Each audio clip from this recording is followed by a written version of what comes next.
podcast I did with my buddy Charlie. We got Joe and Luke here visiting us right now to help bring you into it. And we mostly talk about Dan Harmon's works, Community, and faster. Rick and Morty. Shit, was that 20 seconds? No, it was You 15. can get 99% It was 15. APR financing for 12 months or less. Blah, blah, blah. Like, share, subscribe. We're trying to keep our intros to a minimum, ladies Because if they let Luke have his free run of it, they'll end up at like 11 and a half minutes. And then people will just be like, oh, yeah, I hit my head on that. That's why it's still playing. Yeah. Yeah, it happens. But welcome. Welcome to Thunk Tank. Maybe it's been a while since whoever you are has jumped in said Wow, tank. you took as long as I did to say nothing. I have so much more information.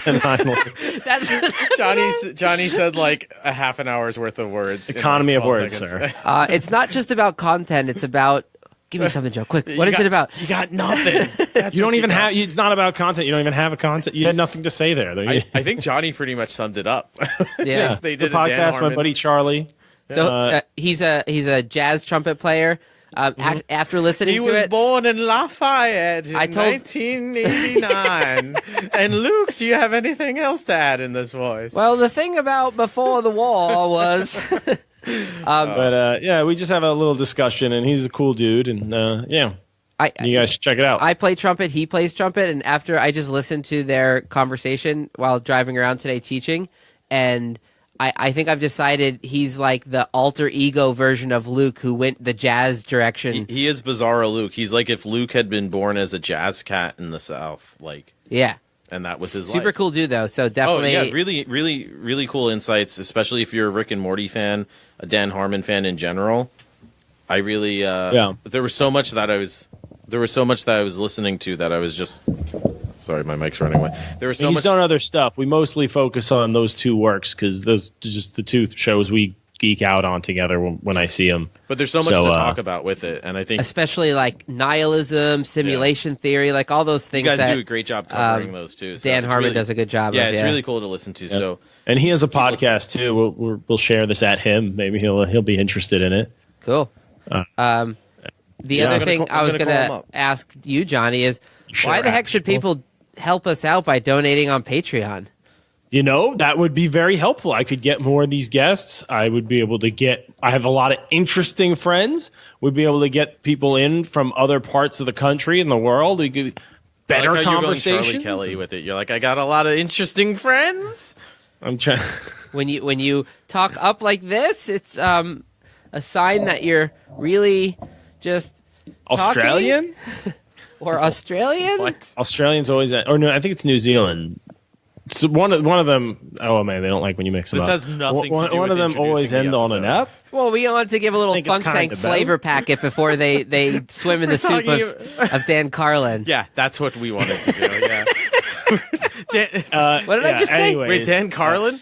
Wait, is that the guy's name? Yeah. No, it's Dan Harmon. Harmon. I meant. I think you combined George Carlin, Dan Harmon, and whoever Johnny's friend was who was the guest.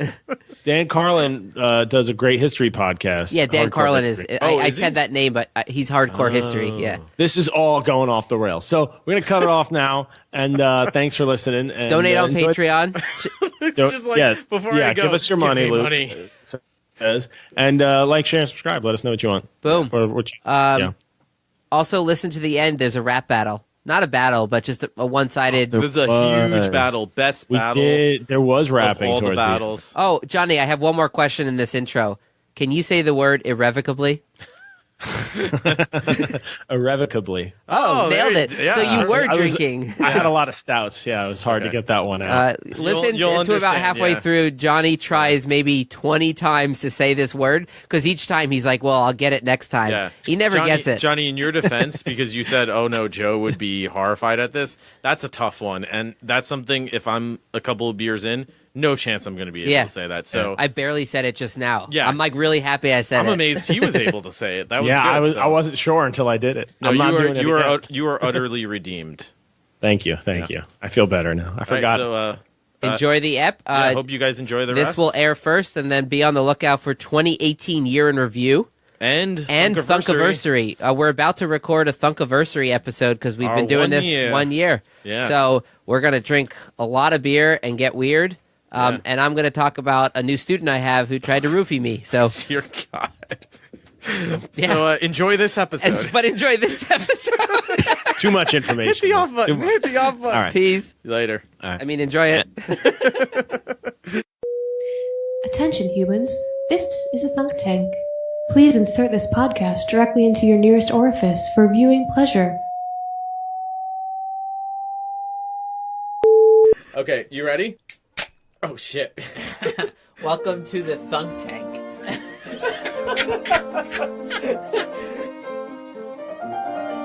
Welcome to the Thunk Tank. Oh yeah. Yeah, there you go. Welcome. Come into our Thunk Tank. Luke, don't switch to the other peanuts. Welcome to the Thunk Tank. Come in the tank. We're thinking, and we're drinking, And we're thunked. and we're thunked.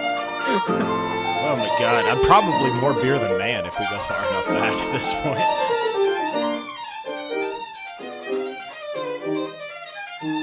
All right, welcome to the podcast. We got Charlie Humphrey, Charlie Humphrey as our guest today, and he's joining us at the Thunk Tank South Satellite Studio. We'll call it that. Thunk Tank South. And welcome. Thank you for having me. Hello, all of you out there across the internet, across the radio waves. Well, there's no waves. It's Wi-Fi, but across the Wi-Fi, all you zeros and ones. Oh, I like that. So let's before we get into the actual episode, let's talk about the beer we're drinking a little bit, because I know Charlie through beer, just It is true. generally through beer. So I will introduce you introducing it. How about that? there we go. Go ahead. So a little bit about me, Charlie Humphrey here, Winston-Salem jazz trumpet musician guy. I met John at the bar he works because for a while there had a steady jazz gig playing every Thursday with a band, and we got to talking about beer one day, and we were talking about our love for stouts, and he said, "Hey, Chuck, I've got this thing at my house called Old Rabbit's Foot, which is Old Hickory, Duck Rabbit, and Foothills Sexual Chocolate. Yeah. All of these combined into a barrel aged." And I was like, "Oh shit, that sounds really great." We might have had it on an early episode, but I don't think so. So each brewery brews their imperial stout. One's brewed with honey, one's with cocoa nibs, and the others with milk, lactose, sugar. We're gonna get it. Oh yeah, and then they mix all three together and barrel age it, and it's hard to get two breweries together on a collaboration. So when you get three together, they don't do it often, but goddamn, it's good. Here, let's take our first sip. Here we go. Cheers. Oh, geez, that's a rich beer. It's a lot of bourbon. The bourbon's a lot stronger than it used to be. That honey milkiness used to come out a lot more. Oh, this beer is about a year and a half, about 13 months old now.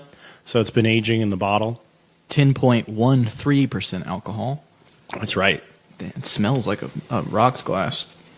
Yeah. So we'll have some more beers coming down the pike as the episode goes on. Down the pike. That's such a New England thing to say. Is it? Is that not?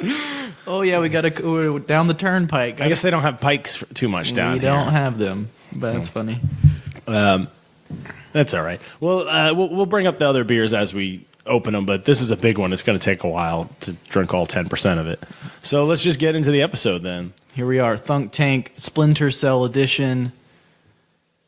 I'm under the impression that we're going to drink a lot of beer. We're going to talk about the beer. We have a mutual excitement about the world of sci-fi, about comedy, about parallel timelines and the universe in itself.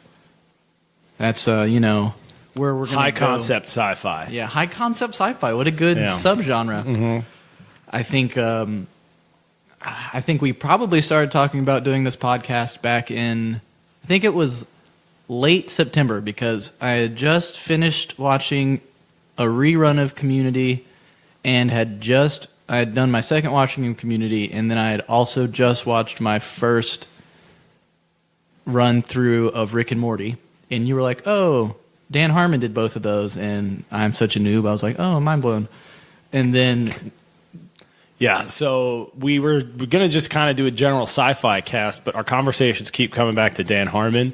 He's the creator and showrunner for Community and NBC's Community that isn't on the air anymore, and Rick and Morty, which just got renewed recently for 70 more episodes. Very exciting for the science nerds out there. And he's a weird mix of like optimistic and like extremely nihilistic. Completely nihilistic. And he's just an interesting guy, but definitely comes through in his work. Let's talk about Community first, since that's kind of wrapped up already, and it's less open-ended than Rick and Morty, which is still going somewhere.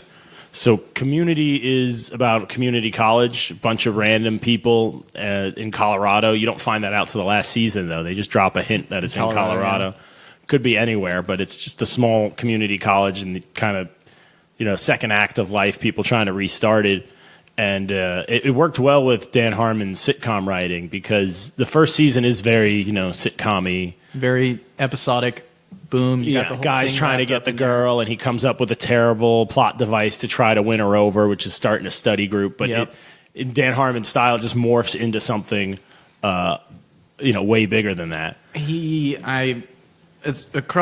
So my personal wealth of knowledge on him is only those two shows. I've watched them a bunch of both. But when I think about the stuff that he does in Community, first and foremost, because I first watched that in college like years and years ago while it was airing, he is absurd. Like, he is just completely absurd with the things that he does. And it's just interesting, and it's mind-blowing to me. When it was first being aired, he would put that stuff on network primetime television, and NBC was like, sure, this works.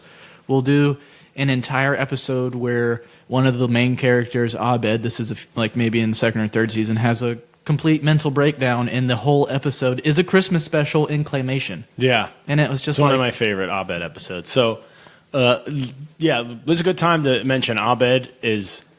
Dan Harmon does some meta, quote unquote, meta things, which is, super self-referential, or, people wonder what meta means. It's like, what is real kind of thing. Jokes on jokes on jokes. And just layers on layers till the point where, like, is the joke a joke anymore, or is getting it the joke, But he does it well, and one of the characters is Abed, who plays like a high-functioning autistic kid, college kid who...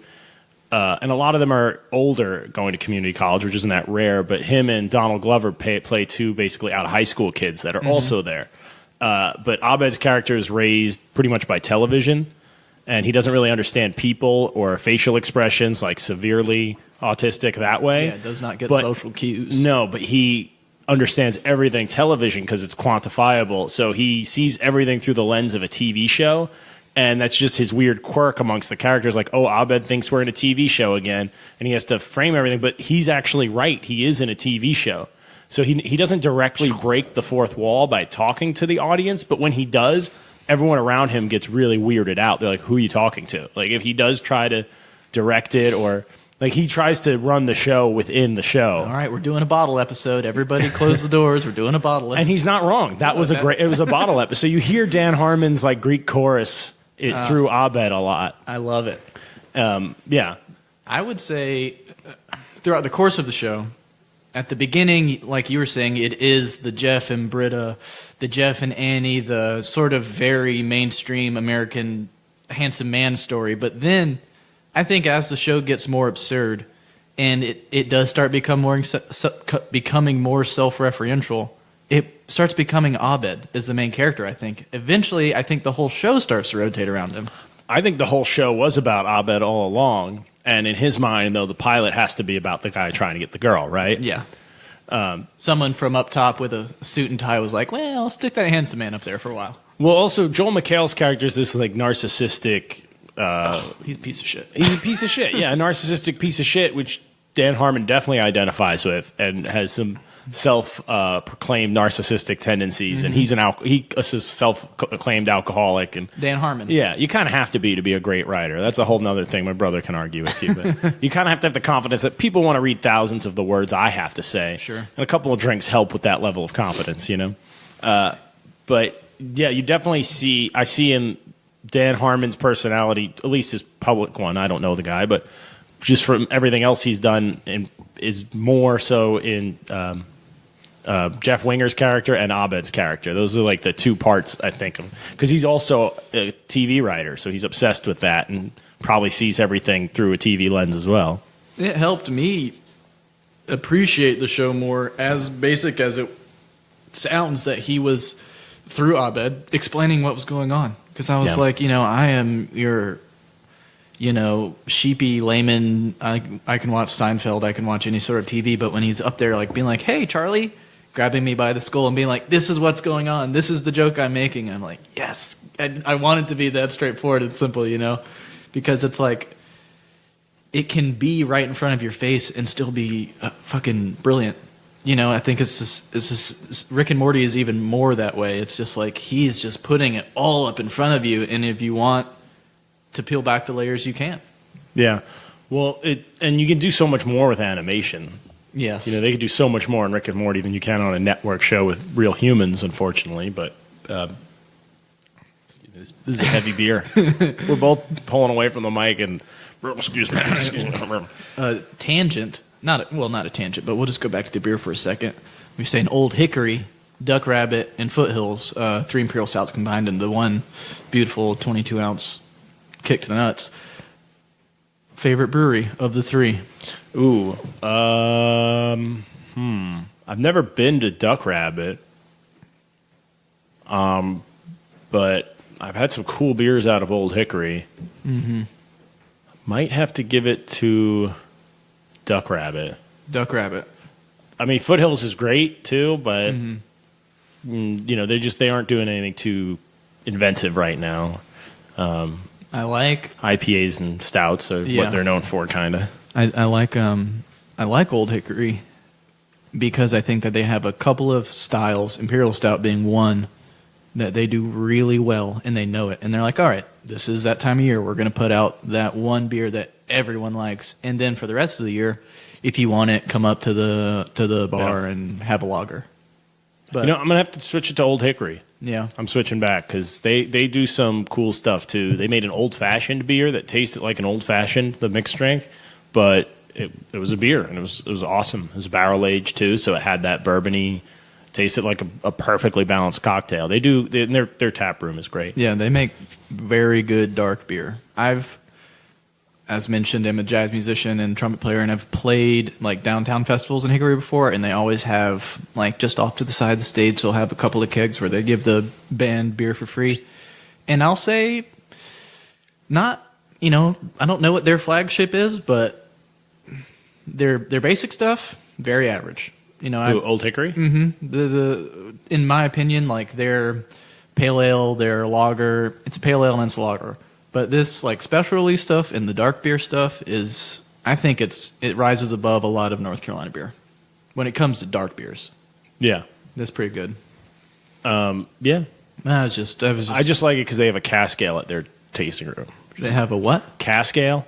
A cask ale. A cask ale is where instead of you kegging the beer and carbonating it and using CO2 to serve it, you hook it up to a tap still in the barrel it fermented in, and you you actually draw it up like those old school hand pumps, and it's served like really flat and warm, like room temperature. But a good cask ale can be amazing. I love warm beer. You should keep an eye out for cask ales out in the wild then. Okay, enough about beer. Everybody knows about beer. Craft beer, sweep of the nation. Boom, boom. We got it. It sure is. I'm thinking, as we were talking about community, I was then thinking about an episode. Gosh, it's in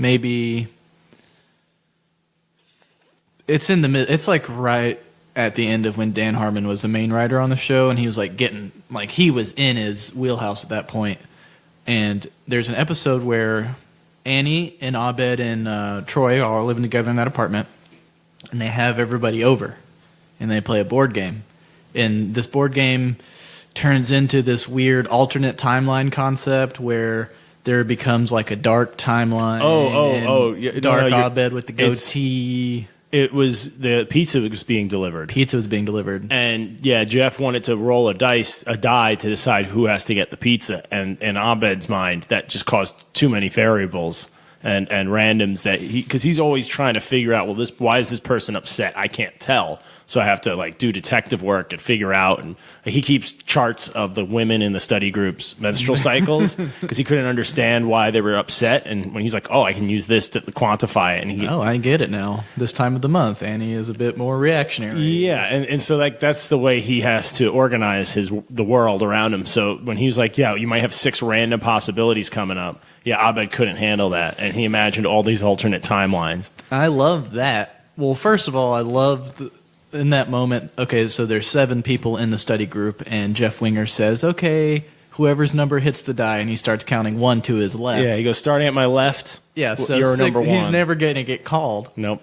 I love that, but then I also, in that, I find it is a lot of that, that's like Dan Harmon like can't keep his like wacko, crazy cosmos sci-fi out of his sitcom, you know? Like, it shows up there in a really brilliant way that is completely parallel to one of the main tropes in Rick and Morty is like parallel timelines. Yeah. It's there. He believes in it.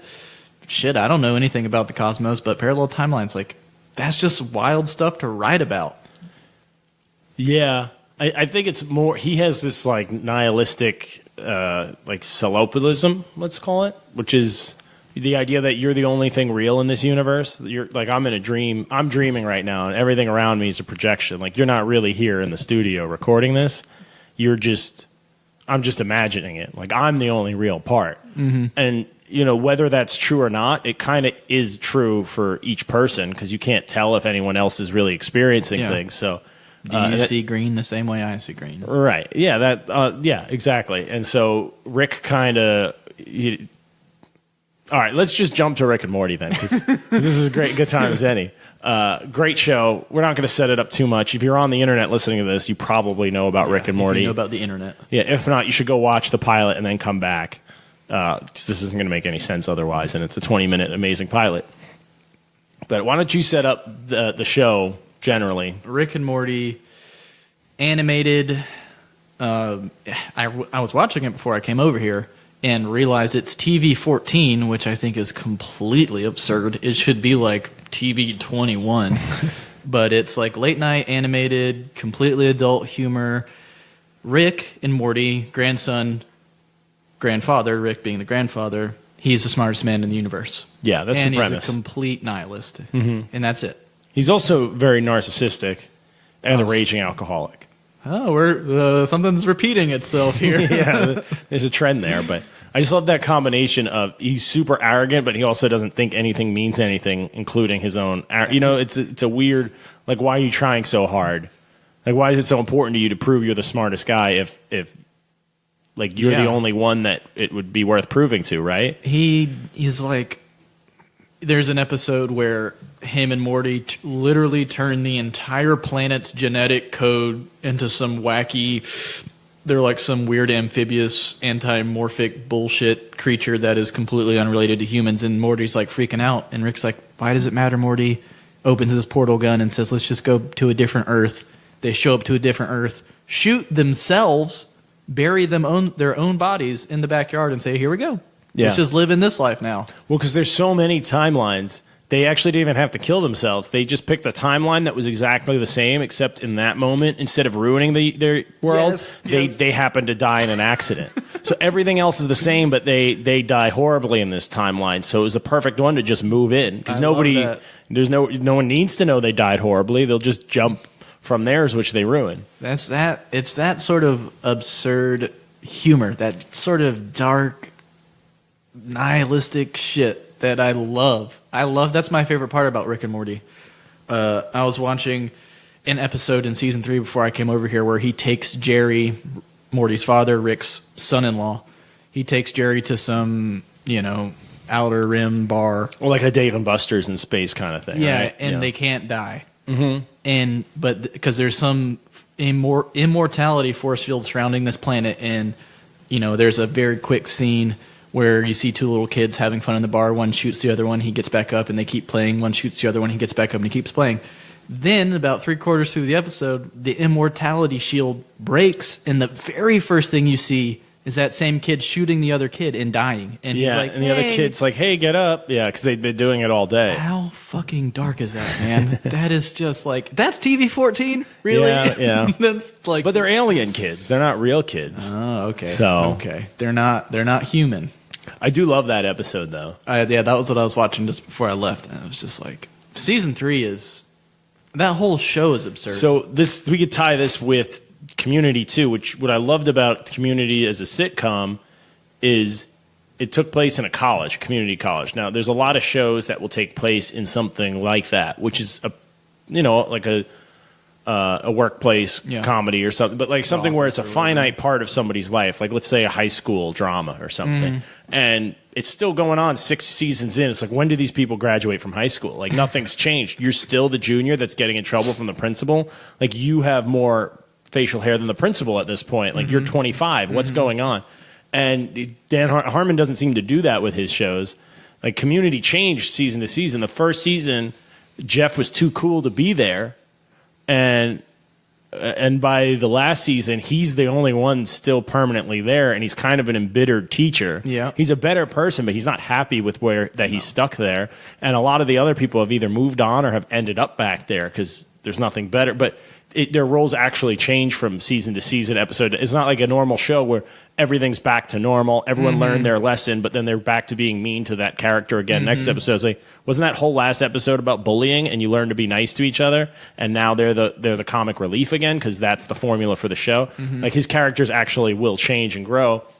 And Rick and Morty specifically, from episode 1 of season 1 to episode 10 of season 3, they kind of switch roles. I wanted to talk to you about this. So it's they're based on Doc and Marty from Back to the Future, roughly based. It's a bad animation that Justin Roiland did years ago, and it's on YouTube, where like it's just a bunch of dirty sex jokes between the Doc and Marty. Of course, they had to rename it for legal reasons to Rick and Morty. But it's just the idea that there's this scientist that for some reason co-ops a totally unqualified child, which is just funny in itself. But it's at the beginning, Morty's the optimistic kind of kid. He's an innocent, naive kid. And Rick is kind of this bitter, like harsh, nothing matters nihilist. And as the show goes on, you see Morty picking up more of those characteristics, and you see Rick really softening. And what his character, we might not, but his character would consider weaknesses like attachments to people and empathy and things that get in the way of his plans or mess him up, trip him up. He seems to be more prone to that. The Citadel episode in season 3, I think, is the best example of this because he has a portal gun. He can go to. There's teleportation in that show, and then there's interdimensional transportation. So you could teleport anywhere in your galaxy. That would be amazing for us. But imagine being able to teleport anywhere in any universe, any timeline. So it's like the ultimate teleporter. And because of that, there's infinite timelines. There's enough Ricks that don't like their timeline. They get together and build a giant city in a separate timeline where they can be safe from interdimensional police force, time cops or whatever you want to call it. So they make the Citadel, and the Citadel of Ricks. The Citadel of Ricks, but there's Ricks and Mortys, and a lot of the Rickless Mortys end up at the Citadel. So in season 1, there's a spoiler alert for the whole show, by the way. Boom, here it is. But hit pause, everybody. In season 1, there's it kind of ends with they find there's an evil Rick and an evil Morty. Remember that? Oh, is this the end of season 1? They destroyed the Citadel of Ricks. No, that's the end of season 3. I'm going back to the end of season 1. Okay. There's they find I think it was like an underwater dome covered in tortured Mortys. Yep. And there was an evil Rick in there that was going around killing Ricks. Then you find out that Rick was a robot Rick being controlled by an evil Morty somewhere at the very end of the episode. I'm following you. So he's been going around killing Ricks. So the Citadel's full of all these Rickless Mortys because the balance has been thrown off.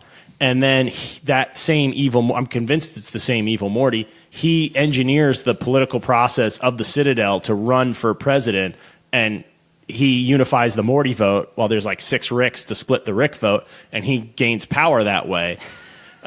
God, what an absurd show. It's so absurd, but Yeah, that whole the Citadel of Rick's episode. If we jump ahead to when that happens, like they show you the life of like a street cop of a Rick working in a factory. Like they show all these different tales from the Citadel. I think it's called Tales from the Citadel. Yeah, I had just started that episode and you called me. Oh my gosh, have you seen it? I've seen it before. Oh, okay, yeah. It's so good, but like that is. Like and even at one point, Rick destroys the Citadel. He does, and you think that's a big deal. But when you think about it, if there's infinite like timelines, there should be infinite Citadels also, right? And there are. So it's not that big a deal. So that's where Rick gets this detachment from. Is like he has infinite backups. Which, when I started thinking about it, it kind of holds true in Back to the Future. None of these people are real to them because they're fucking with the timelines. They're them too, and their immediate family that keeps their existence having are the only things they care about.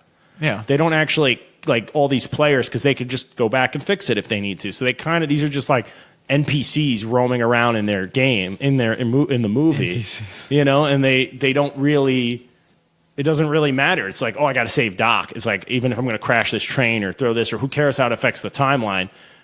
And it's because once you get to that level of science, like, fuck other people. I appreciate that in Rick and Morty among shows that talk about time travel, and well, this show is even, it sort of goes beyond the concept of time travel. It's like it's above time travel. But a lot of shows that used to talk about time travel, they're like, don't touch anything, don't move anything around, you're gonna change the future. But Rick is like, what the fuck is future? The time is, it doesn't really exist. We'll move between all sorts of concepts. If you're stuck in one timeline and you fuck up that timeline, I could see that being a problem. Like you create a time loop where you have to go back and bang your own mother or something. That could happen. And if you don't continue the loop, you just stop existing. Like that would suck. That would suck. Because then at some point you either did or you're going to for the rest of your life have to do that. But Rick has the option. He could time travel because he does freeze time in one episode. I love that. You could time travel, but he can just jump to other dimensions. It doesn't. Yeah, he like literally sees the universe. I mean, and this is like an actual quantum scientific concept as a matrix, where you can move past, present, or I guess like a Z. I'm not a fucking scientist, but I mean, like he sees. Really? Jazz scientist. He sees it as a matrix, and he can just move in any way he wants. He can show up to a timeline where everyone's head is a butt, or he can show up to a timeline where his wife isn't dead, which that never really comes up. It will. They got 7 more seasons to address it. They'll get to it. It comes up that one episode where he discovers he invents the portal gun. But that was all fake. He was in a Shoney's in his own mind, remember? None of that was real. I was watching that episode. All right.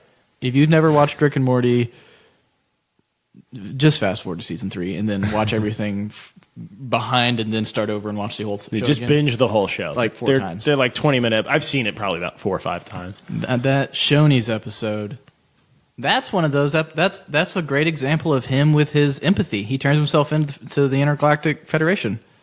And he goes to jail. So that's how season 2 ends. Yep. With him turning himself in because he has to because his family's cornered. I don't think that was him really giving up, though, because he knew they were going to try to brainwash him. He knew, I'm probably smart enough that I can get out of this, which is what... Well, he does. Which is what happened. So, and he steals something, maybe? So, yeah, that episode, let's get into that one, because that's one of the better ones, too. So he ends up locked up in a federal galactic prison. And maximum security. Yeah, and it's this omnipresent government that comes to Earth and installs their government, and it's just this, 1984 and spacey kind of thing, maybe. Yeah, it's like Star Wars Empire style. Yeah, it's not even that bad of an empire. It's just to someone like Rick, who's an anarchist scientist, like he can't have any sort of oversight or someone telling him what to do. So he doesn't like them, but he realizes his family is. So he could have just jumped to another timeline where they didn't find out he was hiding on Earth, but instead he decides, well, I'm going to try to save this timeline first before I jump. That's a big step for Rick, though. Sure. Because he could have just abandoned them all and tried again. Which he does numerous times. Yeah, I don't even think... Season 1 because they say that Rick shows up out, and they keep mentioning how like he left when Beth was young, and that's why she ends up with this idiot husband of hers and has a kid in high school and all that. You think is because Rick kind of left, and then he just shows up and moves into the garage like 10 years later, or 15. Well, yeah, because Summer's a teenager, so over a decade later, he just comes back. I don't even think that's really her Rick. I think he just picked that timeline. He picked a Rickless timeline, and that's why he's such a dick in the beginning of the show, because this isn't really his family. It's just another family that he's camping with. I would love to, and I'm sure someone out there who has done it, I would love to go through that show and try and keep track of how many times him and Morty cut out on themselves. It's 2 or 3 so far. Yeah. Because the first time he does it, where he abandons the Cronenberg timeline to jump to the other one, the first time he does it, he goes, well, we can't do this every week. We can only do this like 4 or 5 more times. No, there's no reason they can't do it every week. That was Dan Harmon trying to limit himself as a writer to be like, I can't just have this magical... Yeah, it's a pretty big scapegoat. Yeah, this magical thing to get me out of a jam when I'm writing a script is... and they just go to the next timeline. But it is fun to use now and then. And when you know it's coming, it makes the characters... Because on a lot of shows, they're not going to kill off this guy or that guy because they're main characters. So it's like, well, they might for the rest of this season and then bring them back when they jump to another one. I love the times when they jump back to that Cronenberg timeline. And then you, at one point, see Cronenberg, Rick and Morty show up to the Cronenberg world. From their other timeline. Too bad we ruined our Cronenberg world and made it all normal. Yeah, but don't think about it. Now we're in a perfectly Cronenberged world. That they Cronenberged. God, man. Okay, we can't give him all the credit. He does have like a writing team for that one. Yeah. But, that's what he did when he coming off Community with his fame as a writer. He, went to Adult Swim and was like, let's do this. Let's do he deserves some credit, but he is. Dan Harmon is more than just Community and Rick and Morty. I don't know his what was it was like. Harmontown was like a solo Quest. Tour. Harmontown was a movie he made. I think a documentary style film of a tour he did, and I'm pretty sure that's the one where he like broke up with his long-term girlfriend and he just kept it in. But and he's like, yeah, I'm an asshole. And she's like, yeah, you're an asshole. I'm not putting up with this much more. Has this. And then Harmon Quest is a podcast. And it started out as like a podcast, and then they started doing like D&D and animating it. Those are fun too. So he is a big old fat nerd guy. Love it. And I mean fat in his nerdiness, not his physique, because I'm a big guy too. I'm not fat shaming you. Is he a big man? Well, like I would say I'm a big man. Yeah. What, 6'1", 230? A little extra. I have the right body weight for a 6'5" man, but I'm not that tall. You carry it well, John. Thanks, buddy. But we can just keep talking about Rick and Morty because there's so much more to. There's so much to it.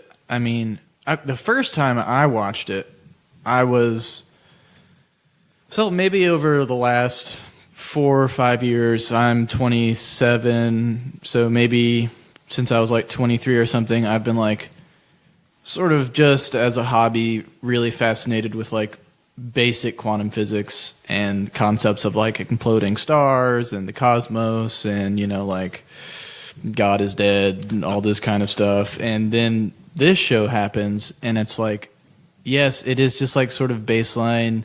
It can be viewed as just like baseline sort of dick and ass sort of humor, but at the same time, like I love how scientific it is. I just love all of the entire thing is based off of the concept of multiple timelines, which is like a very deep quantum theory.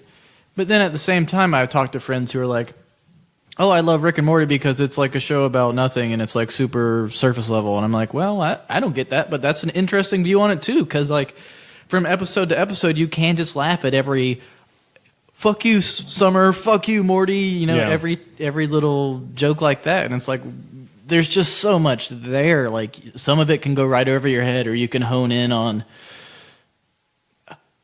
okay, Chris Parnell. That dude, I have a running theory that he is like automatic comedy gold. He's got a funny voice. He has a funny voice. Every show that he does is...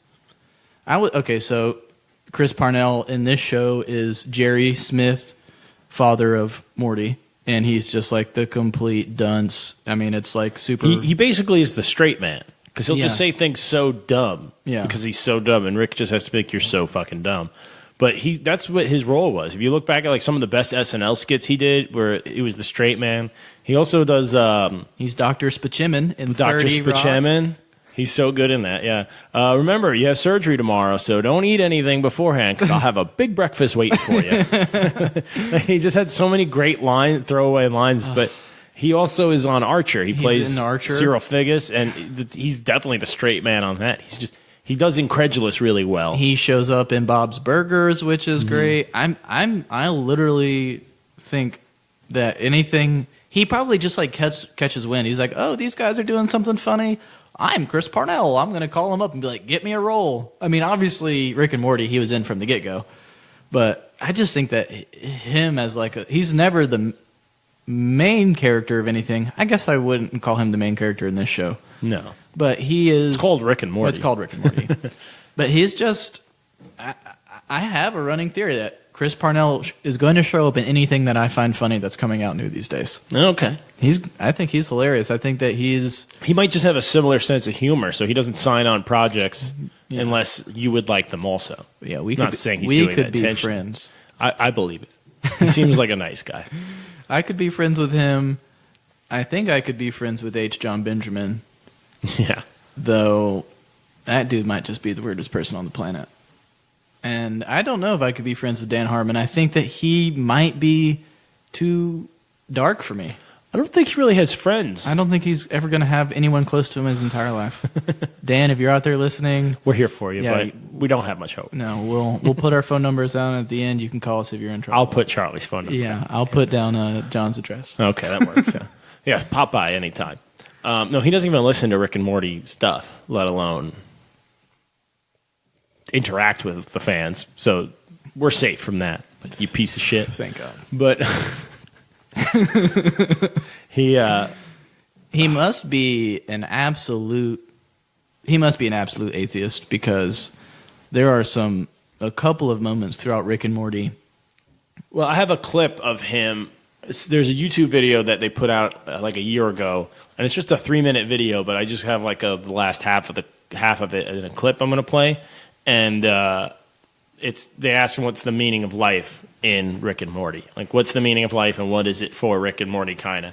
And he gives a great explanation, which I've heard him explain about other characters and just views he has. So this is a good time as any. Ooh. All right, guys. We got some production here, guys. We're like a real podcast. So, all right, I'm going to pause it so we can talk about it. But I'll just play the first part. So this is him. Does nothing mean anything, right? Does anything mean nothing? That kind of thing. All right, ready? Let's go. The answer is don't think about it. Do I agree with Rick that nothing means anything? No, I do not, because the knowledge that nothing matters, while accurate, gets you nowhere. The planet is dying, the sun is exploding, the universe is cooling, nothing's going to matter. The further back you pull, the more that truth will endure. Okay. So there's more to that, but that's just the first part of the clip I want to talk about.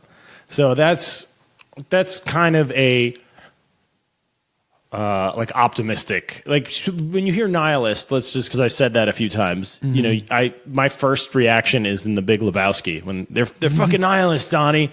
They don't believe in anything, which isn't really like, that's kind of a boiled down silly version of nihilism. Say what you want about the tenets of National Socialism, dude.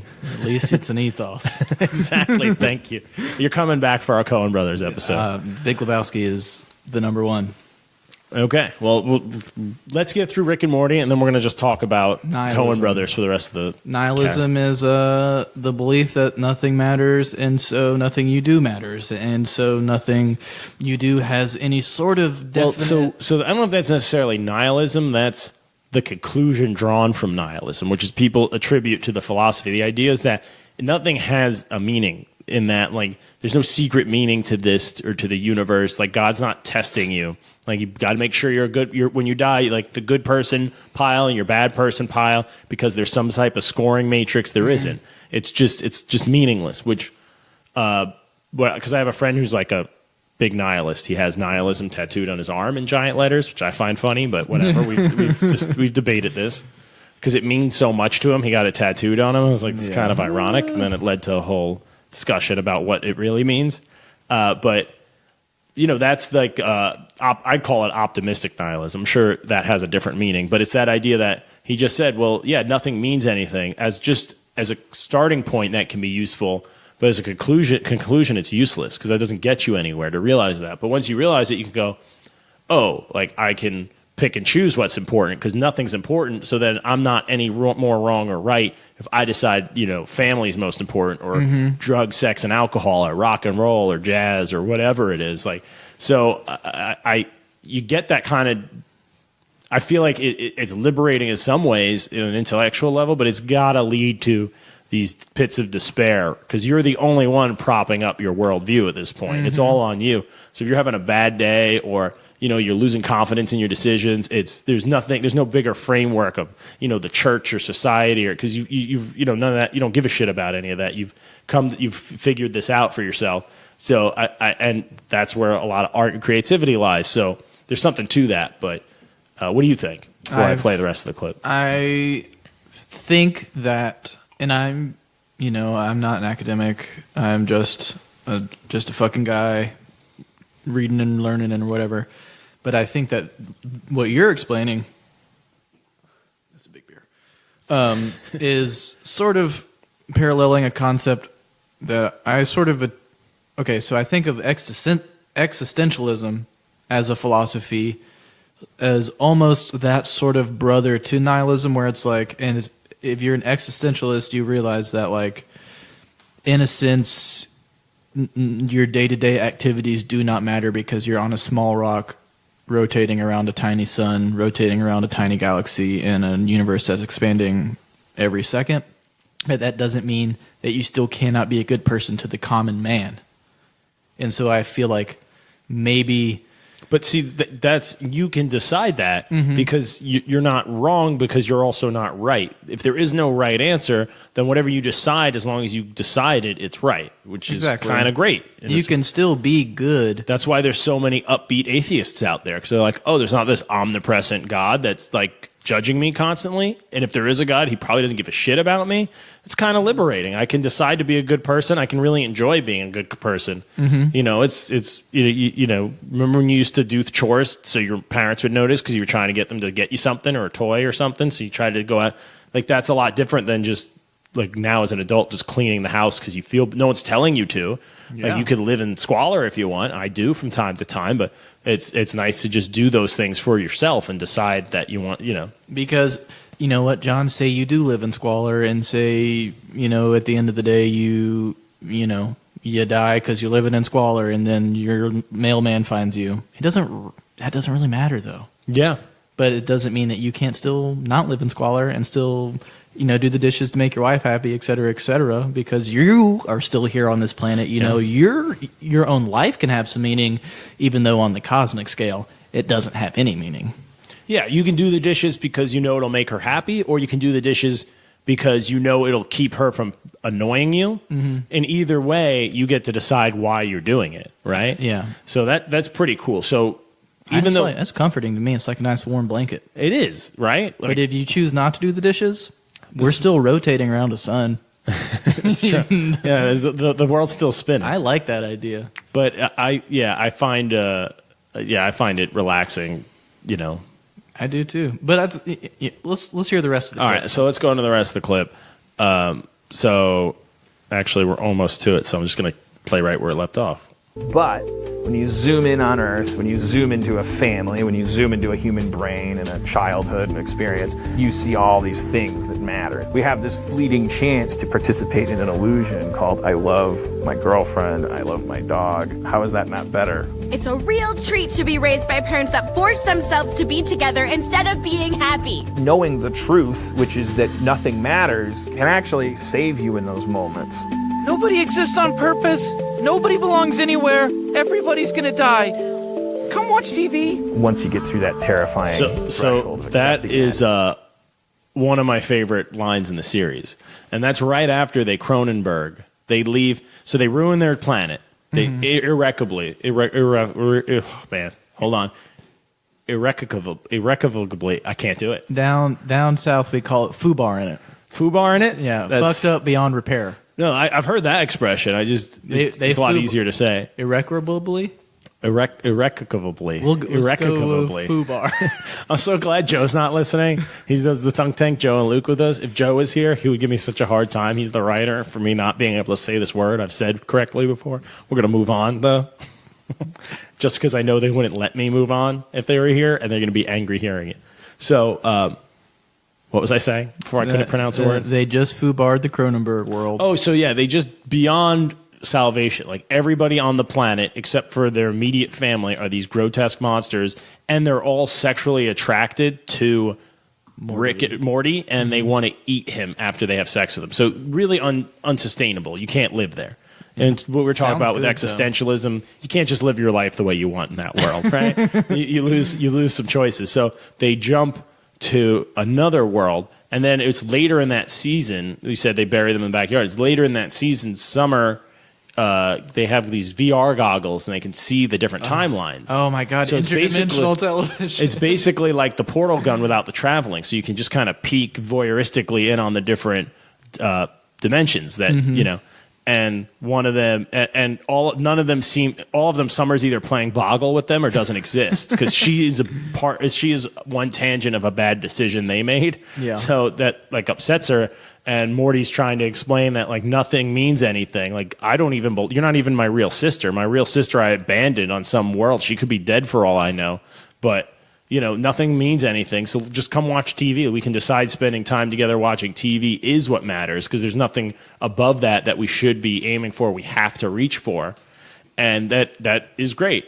So that is great, man. There's just another, 10 seconds, so let me go back a little bit, and then go. Once you get through that terrifying threshold of accepting that, then every place is the center of the universe, and every moment is the most important moment, and everything is the meaning of life.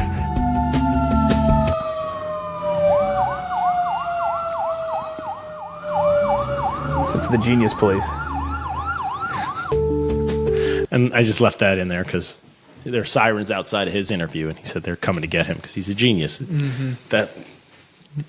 He does smart me well when he wants to, But yeah, I just love that sentiment. I think it gets his, that's what I got from his writing on Community and on his other stuff and on Rick and Morty, is that, you know, you have more, because no one has control over anything, you have a lot more control over your own life than you think.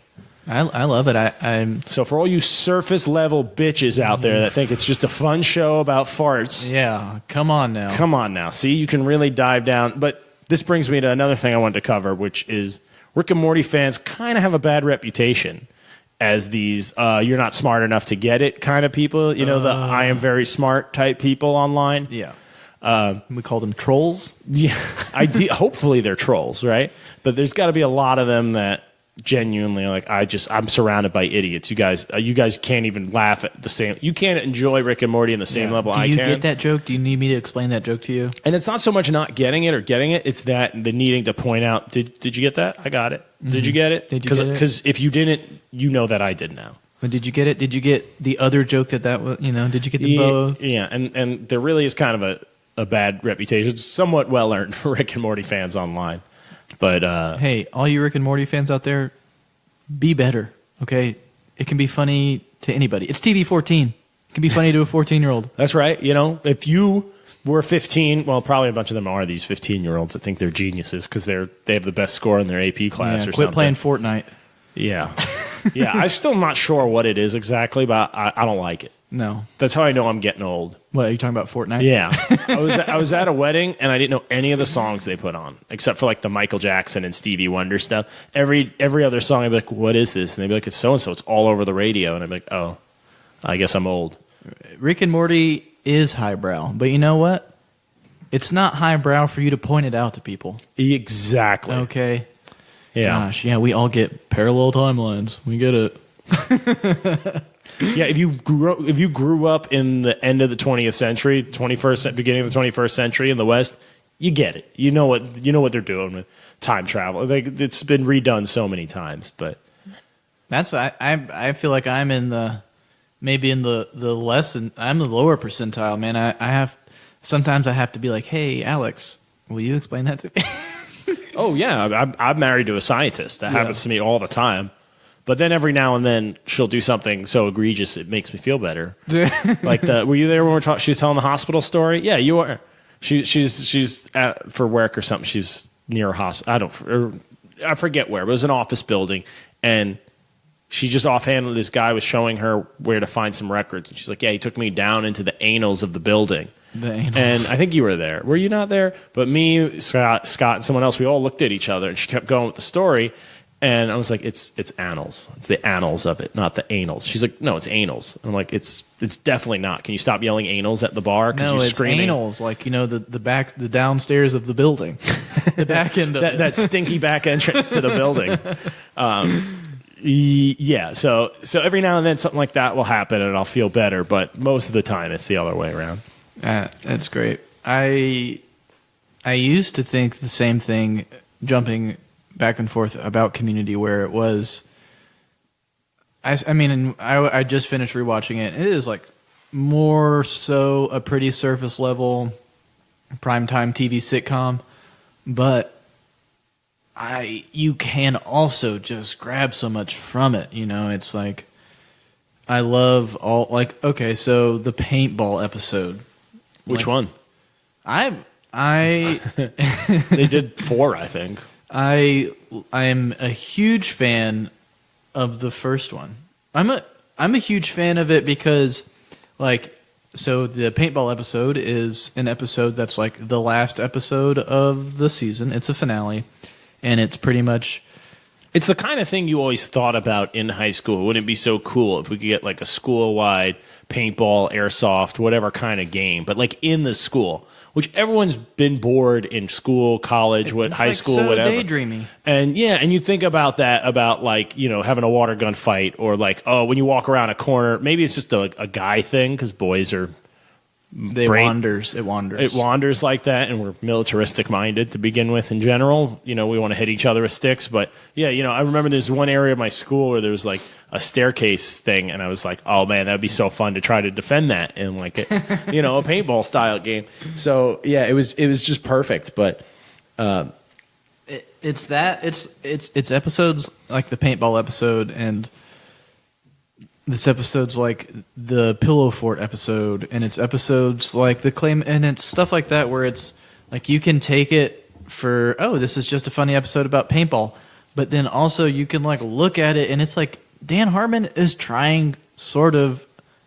he's kind of trying to get into humanity a bit about it. It's like how immediate will people just become fucking cutthroat and shoot you in the back with a paintball gun just so they can get free tuition? Or it's priority registration. Yeah, but that's what's great is it's the idea. The only way that game would be fun is if everyone cared as much as you, right? Yeah. And so they get a campus-wide paintball game.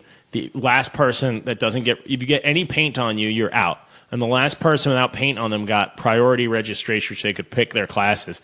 And Jeff says, he goes, what does he say? He says, I could put all my classes on a Monday and Tuesday and have a 5-day weekend. And they're like, calm down now. And he's already thinking of turning on his friends immediately. And they do it a few more times, but that's just. It is both. It is both surface level, like, oh, this is also just an interesting episode about paintball, and it's funny and different and humorous. But at the same time, he's also like, yeah, people are fucking conniving, and they will. But then they end up being good. They end up working together to give it to Shirley because she's the only one with kids, and she's a single mom. And she's like, because they all want it for selfish reasons, right? Mm-hmm. I could have an easier schedule. I could work around it. I could, get all my courses that I need done, or I could just do all blow-off classes. And she's like, I would be able to see my children. And they're like, okay, that's a way better reason. But they revisit it. They have another paintball. Abed does the lava game one, which also had a deep. That one was heartbreaking. He didn't want to let his friend leave. And that was and that was when Donald Glover. We haven't even discussed Donald Glover yet. Who's like we'll get there. Who's the Renaissance man of the show? Like a once in a generation performer that comes along and can do whatever the hell he wants. But we'll get to it in a minute. Let's just talk about Troy and Abed and within the show. Troy and Abed in the morning. At the end, we have to record a John and Charlie in the basement or something for the intro. Let's practice it. 1, 2, 3. John and Charlie in the basement. That was okay. It's not bad. That wasn't bad for a first take. At Childish Gambino. At like, share, and subscribe. I like it. That's Dan Harmon doing his. I'm going to drag you along. I'm going to make you think that we all hate each other, and then I'm going to give you that little rainbow. I'm going to make you believe that you can put purpose on something. He loves that. He wants you. He wants you to think that he thinks that.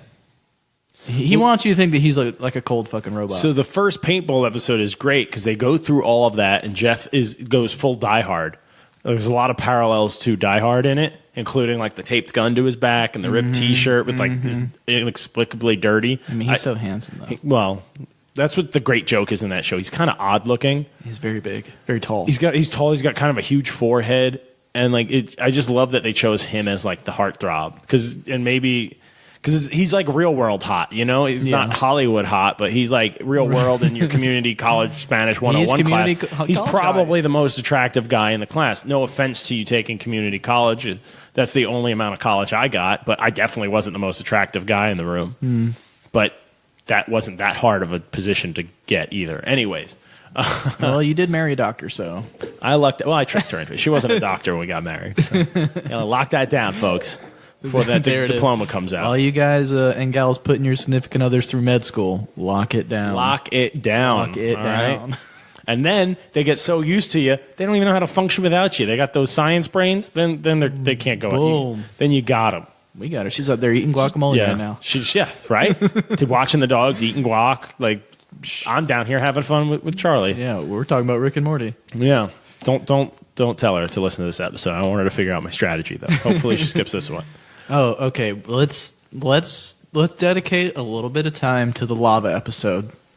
The lava game, yeah. Yeah, because that's a big moment in like I do appreciate, like you mentioned earlier, how through the basic sitcom sort of format, he does put character development at the forefront. Like it comes in places where you don't necessarily notice it.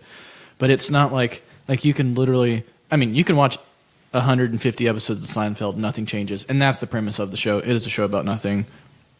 You know, Friends, I guess. We refer you to our Signcast episodes. You have that? Oh. We've done episodes on Seinfeld. Man, I'm getting in the game late, man. Yeah, that's all right. You're here now. That's all that matters. Yeah, we'll put a link in the bottom. But we cover that. But yeah, when you have a sitcom, you have time to develop characters. We have time to tell the story. Like, that's not the problem. Some shows, like Larry David from Seinfeld, when he signed for the pilot and then 10 episodes, and then they ordered like a full 27 episode season, he was annoyed and upset. Mm-hmm. He's like, I'm already out of ideas after 10. How am I going to do, I can't fill the time with enough stories about nothing. And that's a problem in any TV show when they order like 20 something episodes, but you have time to develop the characters too. And most shows don't. They just skip that part, and they just go back to what the character. They establish the character before they ever air, and then they just keep going back to that. Whereas you get to see them change on screen with better writers like Harmon and his team. But so the Floor is Lava episode in Community is Troy and Abed, best friends.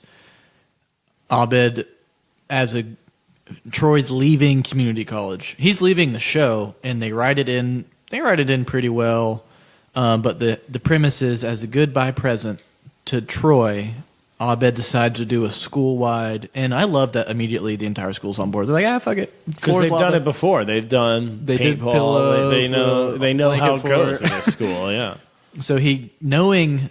Because these Troy and Abed are like freshmen, sophomores in college with just the most vivid imaginations. Like it's just an amazing thing to see how quick it turns on.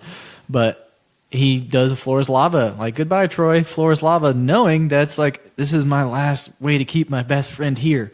I'm this weird, socially inept, autistic kid, and I don't know how to say goodbye. So I'm going to try as hard as I can not to. Well, what's great about their relationship is going into it, Abed was the more mature one, more developed one out of the two of them, just because he was so smart and spent so much time thinking and trying to make sense of the world. Whereas Troy's character is the high school star quarterback athlete. Doesn't really ever have to be introspective. He's 18 and he's, things a star were given to him. Yeah, he's a star in his world. And also, I love how in the show, just like in his real life, his character is raised Jehovah's Witness. Yes. Which Donald Glover was also raised Jehovah's Witness. Which Yep. is no birthday parties, no Christmas, no blood transfusions, whatever other weird bullshit goes along with being a... Well, no blood transfusions. Yeah, oh yeah, that's a thing. They refuse treatment because of some bullshit rules in some books. They don't know that. It's the good stuff. I never understood it. The Jehovah's Witness in my hometown used to have solar panels on their roof, which I was like, so you'll use science for that, but not to like cure cancer? Like, you guys are really cherry picking here, and I don't think you're doing it right. But anyway... so you get Troy as this kind of sheltered, non-introspective guy, and you find out like he went to community college because he injured his shoulder doing a keg stand, and he lost his football scholarship. So he just went to the community college near him because that was the fallback. And then you find out like seasons later that he faked the injury. They do a flashback, and he faked it because he didn't want to play football. He didn't want that pressure. He didn't know what he wanted out of life yet. And Abed just wants to sit around and watch TV and analyze it and project it onto the real world. Find the parallels.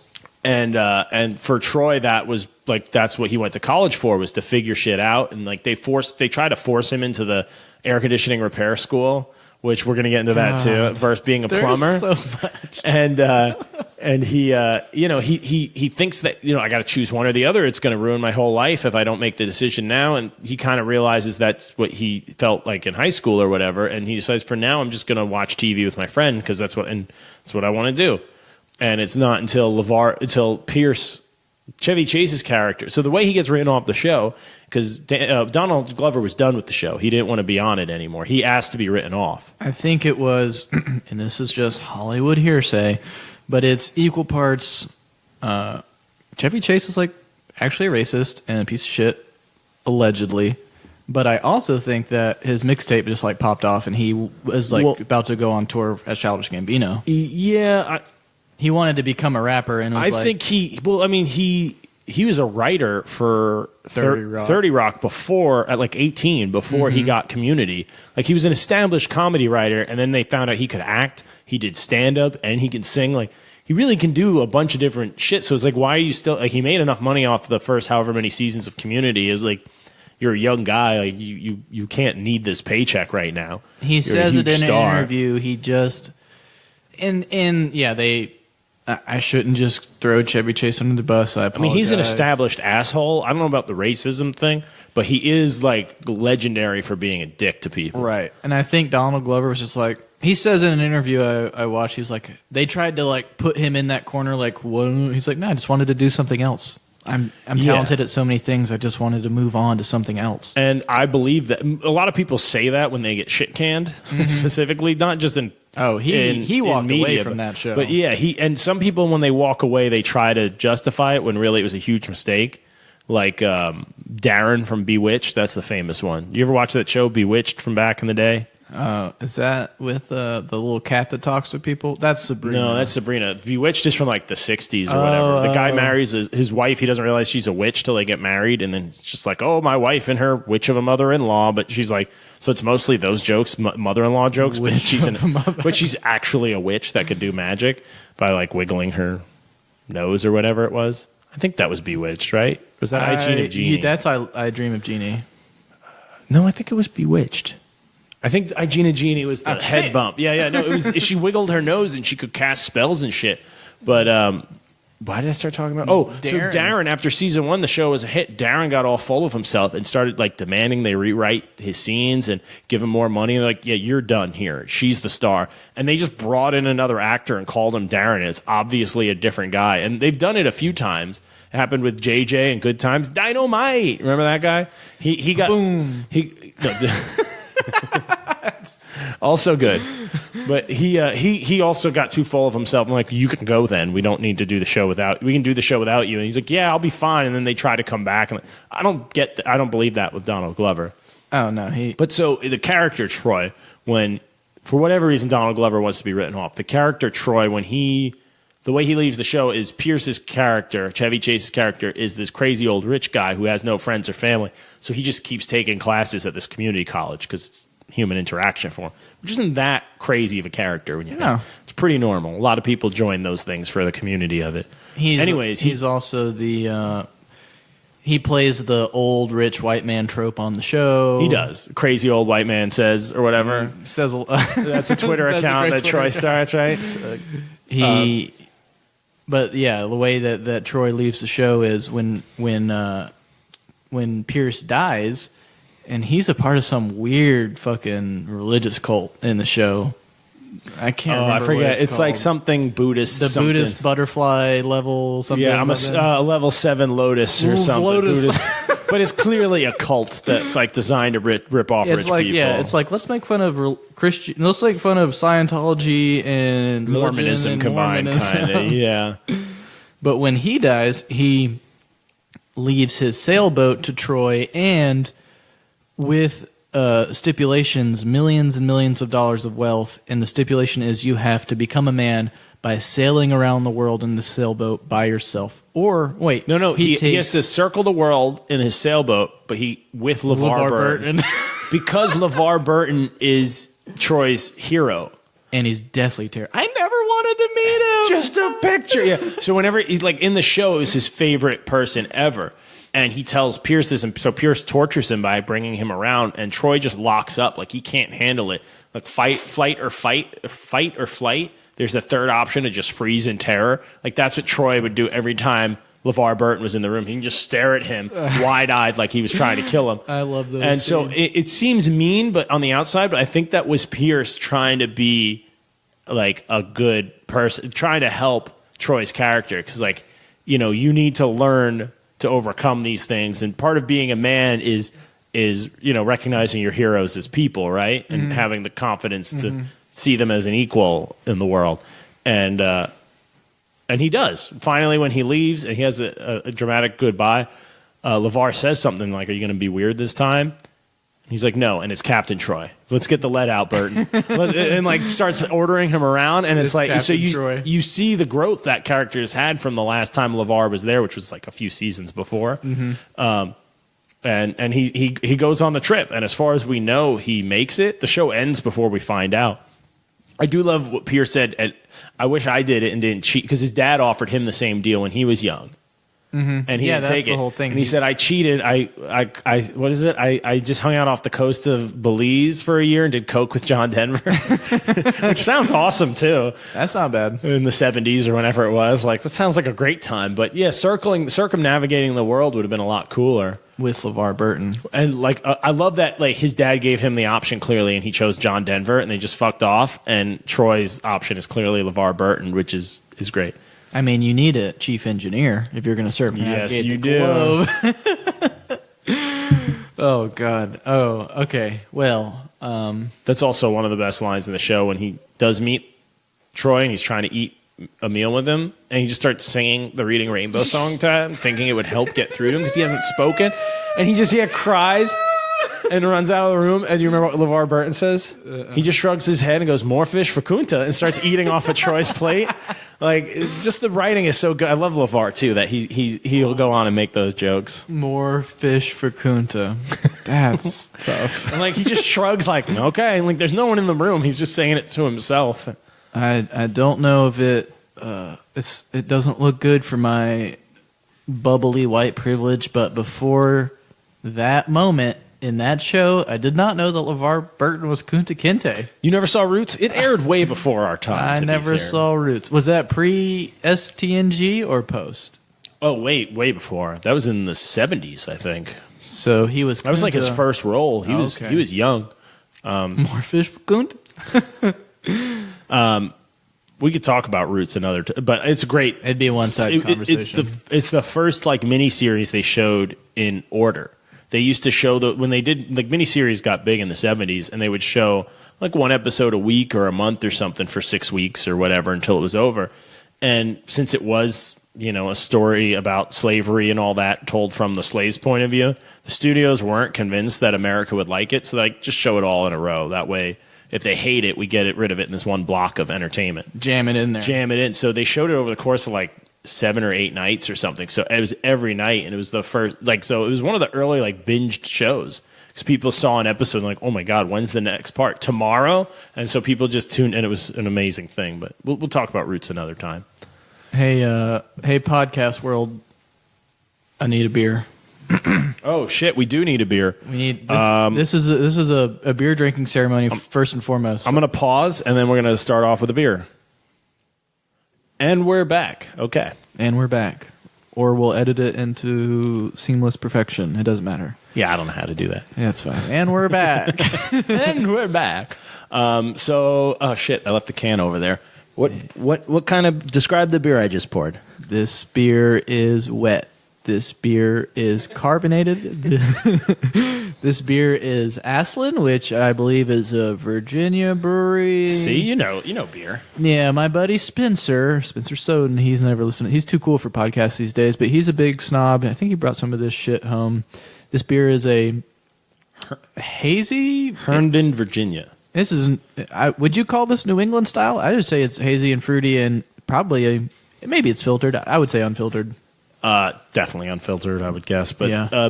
New England to me is a very specific type of hazy. Like hazy is more broad. It's like lager is broad, and then Pilsner is specific lager. That's how I feel with hazy. Yeah, this it's a double like IPA, double dry hopped, a DDH bitch. Double IPA, 8% alcohol. DDH, motherfucker. They don't tell you what hops they throw in this one, which I kind of like, right? Fuck us. They're the ones making it. Just, do you like it or not? Drink it, you know? It's good. It's juicy. It is juicy. With 2 O's. Juicy. It has I would look at the can. Before I look, I would hedge my bet to say over... Let's go over under on IBUs. What do you got? I don't think it's listed on there, but I would go low. I'd go like 20, 30. This motherfucker says 20 or 30. And here it is, everybody, not listed. Great. All right, well. That's okay. We'll just go with what I said then. Yeah, it's got a certain... I mean... For all of you listening out there, you know we just came from a real banger of an Imperial Stout. This feels refreshing in a way. Almost. It's only 2% less alcohol than the Stout, but it's so much lighter. It's going to go down a lot quicker. So watch out. Mm-hmm. Yeah, the second hour is usually when things go off the rails. So we used to call it being derailed and re-railing, and then I learned... I forget where. I think it's Thailand or one of those countries over there, with like old imperial infrastructure. I mean, oh, okay. And it might have been Cambodia, but they get so many derailments that they just call it a rail slip, which sounds so much better than a derailment because you're on the rails and then you're off the rails. That's why it's a derailing. Are we talking about like our conversation is going to derail? It's going to. Well, it depends. A derailment is where, in my mind, is where the train is just. Yeah, off. We might just slip up. We might do a little rail slip. Doesn't that sound better? A rail slip. You might get back on the track. It sounds like a drug's gone wrong. I mean, we've been slipping since we came back with the beers. I forgot what we were even talking about. It doesn't matter. We're starting fresh. Hashtag Aslan Brewery, plug in it. Way to go, guys. Yeah. Let's do another beer segment then. Let's talk about beer a little. When did you get into craft beer? Craft beer. Mr. Humps? Yeah. I remember a time where I thought Yuengling was craft beer, which, I mean, they say we're country's oldest microbrewery or fucking independent brewery or whatever. But I really started getting into it. Probably, I moved here from Asheville, and so the 3 years previous to that, like... Where are you from originally? Greensboro. You're from North Carolina? Mm-hmm. Okay. Born and raised, never left. Living-wise, I've traveled a bit, but when I was living in Asheville... Oh, don't mention this town. Nobody actually knows where we're located. We just tell them it's one of the Carolinas. Oh, yeah, we're in a Carolina. Yeah. Keep it vague. Keep the admirers away. They all know Asheville. I was there, and just as I started living there, literally the minor league baseball team became Beer City Tourists. So like craft beer was the entire... Is that the name of the team? Yeah, they were the tourists. Now they're they were the tourists. Now they're the Beer City Tourists. So like literally, as I was there going out to bars or whatever, I just became completely inundated with craft beer, and I was like, so Asheville, North Carolina is sort of a beer mecca for anyone that's not from this area that doesn't realize you've got Wicked Weed in your grocery store somewhere. I'm sure. A small city. But there's only a couple 100,000 people living there, right? Less, probably. And there's like 30 per capita. I think it has more breweries than anywhere else on the East Coast. Yes, for a city its size, and some really good breweries are based Sierra Nevada, Burial, Wicked Weed, New Belgium. You know, these are brands, international brands, and then some smaller regional craft. I saw you had one of those Into the Woods up in the fridge there. That's that Sierra Nevada's. I do. That bomber. Mm-hmm. That's a good one. I got to show Charlie my beer collection. I have quite a few beers in the fridge. It's a stout collection. It really is. What ends up happening is me and the missus try to share all the beers that we get, anything that's good or fancy. Oh, I love that. So when we have very different schedules. So whenever we get time together, we end up being like, well, we got to drink these hazy, juicy beers or the whatever. They're going to go bad soon. They're going to go off. But stouts you can age for years. So it wasn't intentional, but we've built up we have like a full case of like imperial stouts from all different breweries. At least probably have about 15, 20 different. Not to mention the cases of stouts I bought and cellared. I'll show you those later. Ooh, but damn.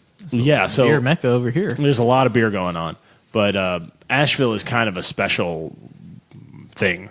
It's kind of ahead of the craft beer explosion a little bit, right? And that's where that's where I was like, oh, what the fuck is an IPA? It's this, and then you could walk across the street to a different microbrewery, and they're like, this is an IPA. What the fuck is an ESB? It's this, and it's like that's where I really got into it, and I think that people can attach themselves to anything, but I wouldn't say I've attached myself to the beer thing. I'm not nearly as serious a beer guy as you, but very serious about it. You are. I'm pretty jovial and jocular about it. Yeah, I mean, but you've got a collection, but you seem humble. As long as I seem humble, yeah, that's what I'm going for. I still want the acclaim. After this Aslan. It's a very juicy, very hazy, easy to drink, but a little Hashtag boozy. haze craze. Hashtag haze craze. I want to try one of yours. Okay. I want a little John beer. Well, I gave you a little before. I know. I want a little bit more. You want to sip on one? Sure. Yeah, I have a hazy IPA. It's not a New England, but it's unintentionally hazy. Homebrew just turns out hazy often because... What is something... That's an interesting thing, too. Like, I love thinking about that as a flavor description. Like, you can try something and you can be like, well, it tastes like a homebrew. Yeah. What about that? Is it like, well, John just doesn't have... I'm just using your name as just a filler. No, go ahead, throw that shade. I'm ready.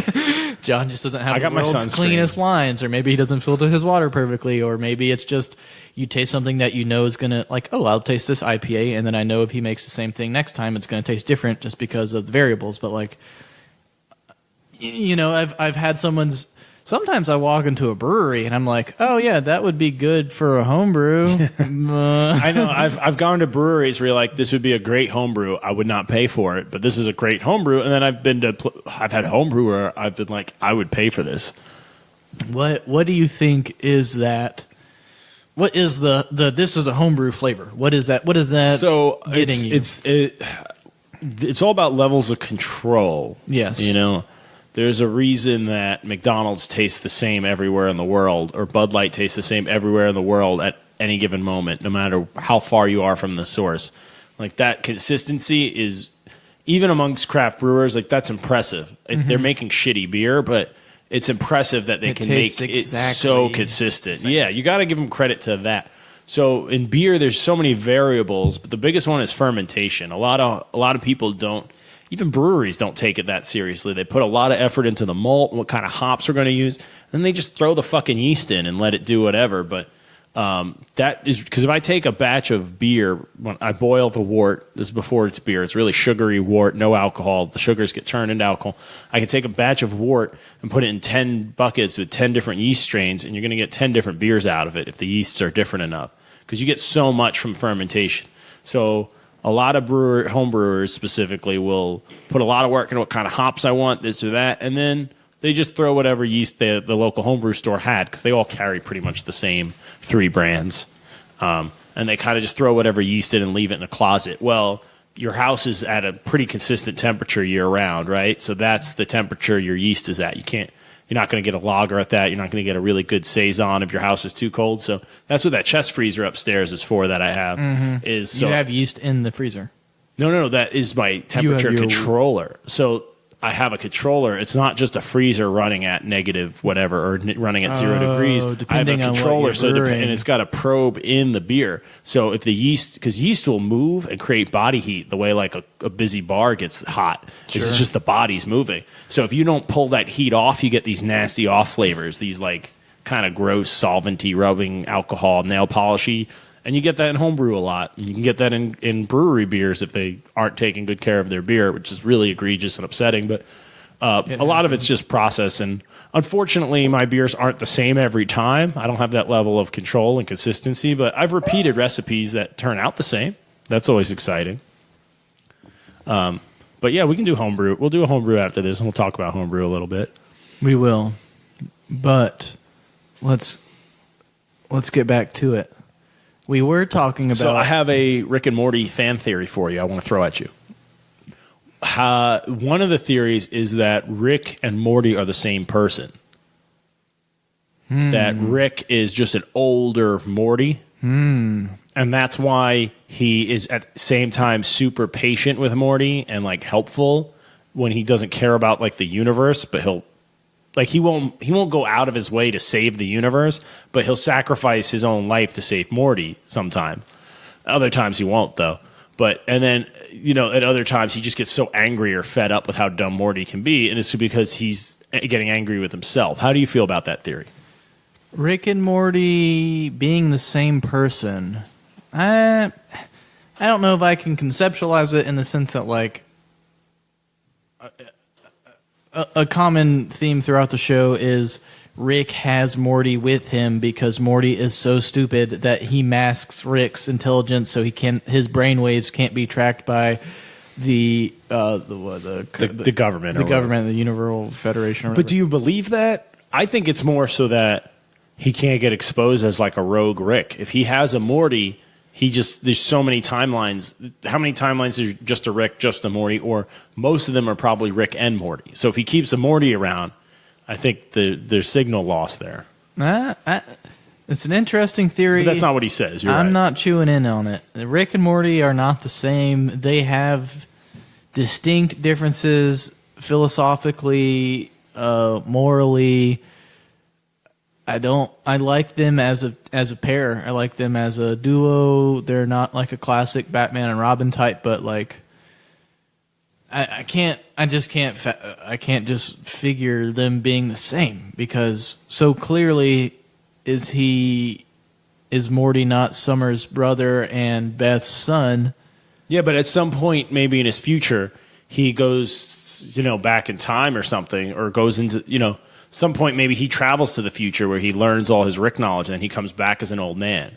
So you never really see young Rick except in his own flashbacks. So you don't know what he's been doing between when he left. They don't even really tell you what happens when he left his daughter. No. And when he comes back into her life. There's so Summer's in high school, right? So there's at least that much of a gap. Do you think they're going to get into a Rick backstory? Do you think that's something that's coming? I do. That's interesting. Just based on the level of evolution in Community, I don't see why he wouldn't do that with Rick and Morty. Especially because Rick and Morty is done through Adult Swim, which is a much, let's say, less involved than a big network like NBC would be in a showrunner's decisions. First of all, it's animation. So if you really want to do something, like budget-wise, it's what is it, getting guest actors, or I think they all make the same rate. Like budget-wise, there's not that much to argue. Whereas if you want to do something crazy in a live action, like you have to get them to pay for the sets or the special effects, or we got to do it. We have to, we're gonna do a rock climbing episode, but we got to do it all in one day. So you got to pay overtime on the crew so we can get all the shots on the rock because we can only close this park for. Like, there's just so much more into that than in animation. They can go anywhere. So they can do anything. I think they're going to explain Rick's backstory pretty fully. I'm more excited to see where the show ends rather than where it goes. Do you think this is it? This is going to be this final season? No. They got renewed for like 70 episodes or something. But even they're going to do more than 70, right? I hope so. I hope it becomes the next South Park, and they just keep doing it. God damn it, good. I think if anything, the guy who does all the voices, who does Rick and Morty's voices, his voice will go before they run out of ideas or get sick of doing it. Because Adult Swim is smart enough to be like, oh, we have lightning in a bottle here. Just go for it. Go. Here's 7 seasons. We don't have to touch base until then. I just watched an episode before I came over here, and Dan Harmon himself was credited as a character, and Bird Person. He's Bird Person? He is Bird Person. He doesn't even do a voice as Bird Person. Doesn't. It's just his voice talking like this, Morty. Yes. Thank you for coming to my wedding. He does a couple of voices. He also does my melding ceremony. He does the flu-hating rapper in the Cronenberg episode. The flu-hating rapper. Yeah. In the Cronenberg episode. Hey, flu awareness. Got the flu all up in the airness. He's really obsessed with freestyle rapping in his own life. He's not the only one. I, too, find myself God. I rap all the time. Can we get a Rick and Morty rap before the end of this episode? Yeah. Do you need, some ideas, topics, or just one thing? How do we do it? Should I throw out a couple of elements? I want you in and percolate it, and then you'll be ready by the end? I could use some leading words. I could also, a situation maybe? Like Rick and Morty at the strip club, something like that, but not that. Because that's... I can do a rap. What do you need from me? You need a premise? Well, I need a beat, but I don't think we can mix a beat into the headphones, so I could probably just... I could if I had one, but I don't have one. Like if I could pull one up on my phone, like a open source one, I would throw that up. But we could try something like that. I don't have any beats prepared. You're correct in that. This is normal. Shit, John. This is normally a nerdy beer podcast, but I would have been ready if I knew. I don't need anything but the blank easel and the listening ear and the ability to. All right. Well, then put my So at some point tonight, I want you to do Rick rapping at Morty and Morty rapping at Rick. Is that doable? Yes. Okay. So just think about that in the back of your head, and we'll maybe after our next beer break, we'll sit down and. I'll try to rap for you. People. So it's like a rap battle between Rick and Morty. Are you going to be Morty? No, you have to do both. I don't know how to rap. I would, but I it's not one. You said you can do this. I'm not claiming to know how, but I do try. That's fine. That's exactly what I say about podcasting. We really don't know what we're doing here. They've just did some fucking weird ass music festival out in California. The Adult Swim put on a music festival called like the Rick-tacular Musical Experience or something. Where so there is an episode of Rick and Morty where at the end of it, Rick and Morty are like, all right, fuck it, let's just fake it, and they do some weird ass rap to on main stage of some festival, right? Like that's part of an episode where Rick and I this is like such there's a couple. There's one where he gets so drunk he plans a giant party he doesn't remember, and he has Logic headlining it. The Vindicators, which is the Rick and Morty making fun of the Avengers, which is so good. That's a good one. Million Ants, and Christian Slater played the Iron Man type guy. Oh God! And he dies pretty horrifically, as you would imagine, like a pretty boy type character. Anyways. I didn't know that was Christian Slater, but that makes sense. So he does one in that, but I think you're thinking of the simulation one where he thinks he's in a simulation and he's trying to crash it. So they go up to a stage and he starts doing things to overtax the system. So he's like, everyone between 35 and 38 hop on one foot and spin at a rate coordinate to your birth date or something. Just trying to throw too many variables to crash the RAM that was running the simulation. But they do a concert everyone put your hands in the air that falls into this specific criteria. And he tests. I love how he does that. We can get into simulation theory too. I kind of, as more time goes by, I think this Shoney's episode. I think this world we're in is a simulation. So in that one, he's in the Shoney's with the family, and he's telling a story of how he escaped from prison. So that means they went through like an artificial escape for him. Mm-hmm. Like they simulate. Who knows how long that played out for him? Hours, days, weeks, and he was kind of onto it the whole time. Like, I shouldn't be able to escape this easily. They're tricking me. And the way he tests it is in the middle of the story. Jerry says something. Goes, Jerry, stand up, step over there, and fold yourself 7 times. He's sitting. He's fold yourself in half 7 different times, and he tries to do it 3 times, and then he falls apart. Said 3. That's all you got, guys. Yeah. But I don't know. Did you realize that it refers to that idea that you can't fold a piece of paper more than 7 times? Have you heard of that? I haven't heard. They did it on MythBusters. It's just like a physics thing. You can any size piece of paper, you can't fold it in half more than 7 times without. It's just not possible. It won't fold anymore. And they did it with like a hydraulic press and a giant thing, and the paper shatters after. Here, you do it. All right, guys. Here we go. I've got a piece of notebook paper here. It's maybe 6 by 18. It's not standard. Just fold it in half. One fold. Oh God, there's no way. But so he tries to get him to do it because if he was able to do it in the simulation, then you know it's not real because it's not possible. I'm on 4 folds. 5. See, it's getting hard. It's just a mathematical thing. It won't. I can't get 7. Can't get 7. Told you. Fuck it. I wish we had video of that now. Here we go. You were so confident after 2. I said, show me. You were like, I got do this. But so I just love that he did that as a test of like of the program. But he didn't even make it up to. He should have been able to do 6. Well, not really because he's a person, not a piece of paper. But he folds himself in half like 3 times before the program crashes. But as more life for me goes by, the more I'm sure that what's going on around me is a simulation. Well. But that's not saying that, like at the beginning when we were saying, I think I'm the only real one and nothing else is real. You're all just NPCs in the simulation. I'm not even convinced I'm the real one. I might just be a really complex NPC that thinks he's real. Not that complex. Exactly. That's part of what leads me to that conclusion. I see what I do with my free time. I'm, pretty uninspired. I watch Rick and Morty. Is this really the best the universe can create? Yeah, out of randomness is me. I'm not buying it. I'll follow that theory. If I'm just a character in your delusion, I'm okay with that because I'm having a good time down here. See, I'm okay. That's what we go back to the Dan Harmon nihilistic thing is. I'm okay too. I might not even be the real one in this fake simulation, but that gives what I do even more meaning because I'm doing it because I want to then. Yeah. Or because I think I want to. This is internet world. This is my first podcast, and I'm having a blast. That's great. I didn't know how it would go. I'm down here in what looks to be an IKEA kitchen showroom. Our podcast studio used to be just for podcasting, and then we turned it into a kitchen. But that you don't use. That I don't use, so it's back into a podcast studio with an oven and a sink in it. So very clean down here. It's very clean. But we'll mess it up a little. I'll be all right.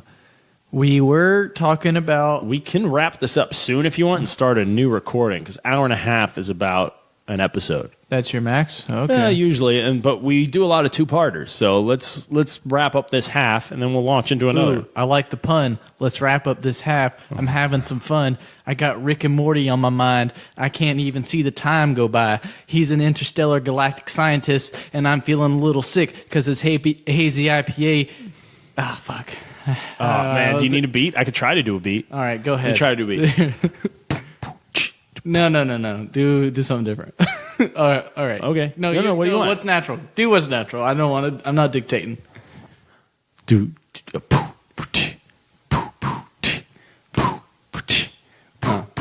I said Rick and Morty. I said Rick, Morty. He's a scientist, and he's a little kid in high school. This shit is crazy, and I don't know what's by school. I know. Vanilla. Vanilla. Vanilla coming at you. All right, guys, we're going to do a part 2. That's the teaser. That's a little rhyming teaser. There might be some more freestyles on part 2. You're just gonna have to tune in to find out. We're gonna have to parallel timelines, parallel dimensions, parallel hip hop lines, parallel rhymes. A little more snare in my rhymes on headphones. rhymes on rhymes. Boom. Just parallels for days. Well, thanks for coming on. I appreciate it. Thank you. This has been a fun, Harmon-esque part 1.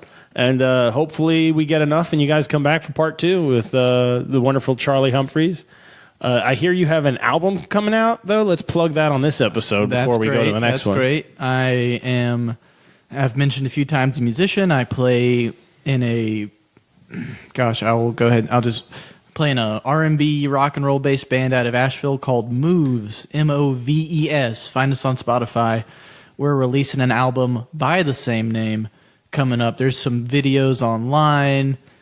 Search it on Facebook. Moves. So the album is called Moves by Moves. Moves by Moves. I like it. Yeah, we're making moves, we'd like to say. Self-titled album. It's a passion project. And it's available now?